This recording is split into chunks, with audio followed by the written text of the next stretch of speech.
Alright, so jumping right into our gear setup, the first thing I want to talk about, of course, is going to be your axe. You want to make sure you're using the best axe that you have access to, and you need to make sure you are using a felling axe. You can purchase the felling axe handle either from the Grand Exchange or from the Forester's shop.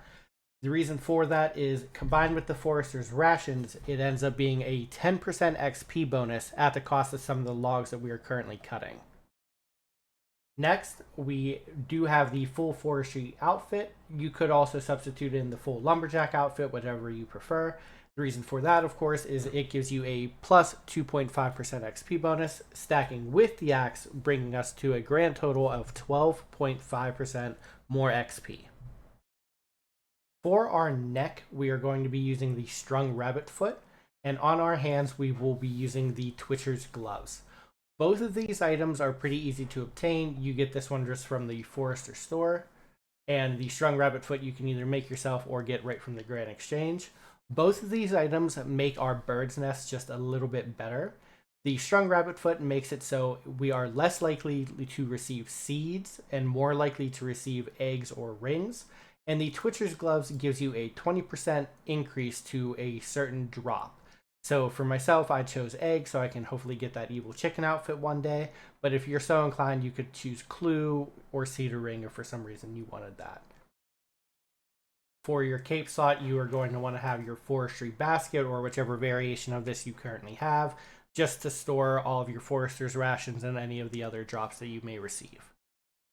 And last but not least, assuming you are using a dragon axe or better, you do want to make sure you have a light bearer on. That way you can use your special attack twice as often, which of course increases your woodcutting level by 3. Of course, notable mention, if you don't really care about what you get in the bird's nest, your next best in slot is going to be the crab claw. Don't sleep on this item, it is obviously very, very good, but the Twitcher's gloves are just slightly better here. Now that gear has been wrapped up, we can move on into our plugins. The 5 plugins that we're going to be using are Entity Hider, Idle Notifier, Menu Entry Swapper, Runelight, and Woodcutting. Of course, Runelight, Woodcutting, and Idle Notifier all come built into the Runelight client by default. The only things you're going to have to get from the plugin hub will be Menu Entry Swapper and Entity Hider. Now that we know which plugins we need, we can talk about the individual settings in those plugins themselves. Again, as a disclaimer, all of these plugins are completely optional. You don't need to do any of this, but in my opinion, this is the easiest and best way to have your stuff set up. But go ahead and tinker with the settings as you see fit. On the left, I prefer to use Entity Hider. The reason for this is on World 444, which is the forestry world, there are just so many people here at any given time. It's just too much on my screen and I can't keep up. So I turn on Entity Hider almost always with Hide Others 2D, Hide Other Players' Pets, and Hide Random Events. That way, if anything is happening, I know it's a forestry event or myself going idle or something like that.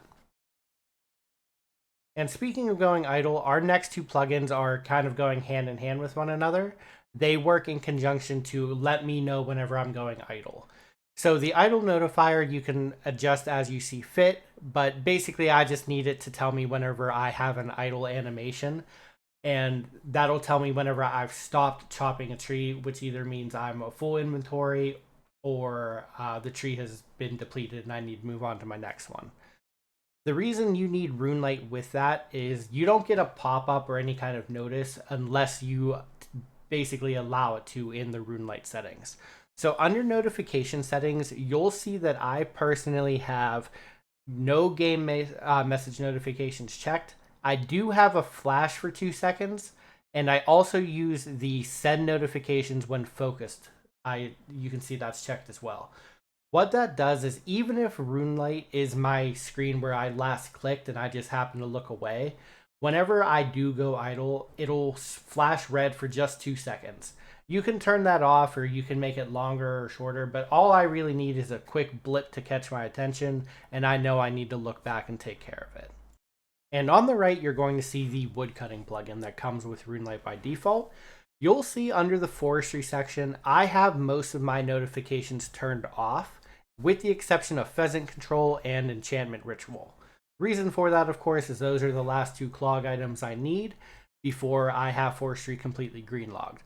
The other ones are nice, but I don't need notified for them. If I happen to look and they're going on, I'll do them, but I don't need the game to tell me that I have those ones going on. Of course, if you don't have the fox whistle yet, you want to make sure you turn on the poachers. That way you can get the fox whistle. But for myself personally, these are the only two I need. Now, at the very bottom, you'll see I have not turned off any of that stuff because that'll let you know, where to stand for the ritual, where the beehive is, so on and so forth. Now, again, you can change your forestry notifications as you see fit, but this is what I'm personally using. Last but not least, in terms of plugins, is a menu entry swapper. Now, the reason I like to use this is, of course, it's beneficial all throughout the game, but for right here specifically, this little rabbit and this character over here, Serdan, like to path into this area very, very frequently. It is normally not a big deal, but if you're doing an event like poachers or especially the pheasant, you'll end up clicking them and you'll not path the way you want to, and you'll be mad. This poor little rabbit's been slain so many times, and Serdan's been pickpocketed so many times for no reason at all. So I like to change my left click to walk here rather than attack and pickpocket.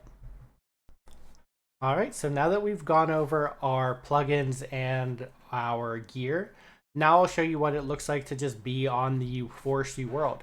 I currently have Entity Hider on, so of course it is totally peaceful, but if you look at my mini-map, you can see there are a million people here. You'll see a bunch of people running back and forth from the bank, so on and so forth. So hopefully I chop this yew in a few seconds here, and you'll see whenever I go idle, my screen flashes, I get a little Windows pop-up that you can't see, and hopefully you heard that sound. And if I were doing this for real, I know I need to turn my head, click another tree, and then I'm basically good to just AFK until I get that notification again. Alright, my friends, that's about everything I have to cover in this video. I do hope it helps you. Of course, I didn't go over experience rates or anything like that because it's obviously going to vary with your level and your axe that you use, but all that information can typically be found on the wiki. But this is the way I like to do the use here at Priff, so hopefully it helped a few of you out, and until the next time, I'll see you later.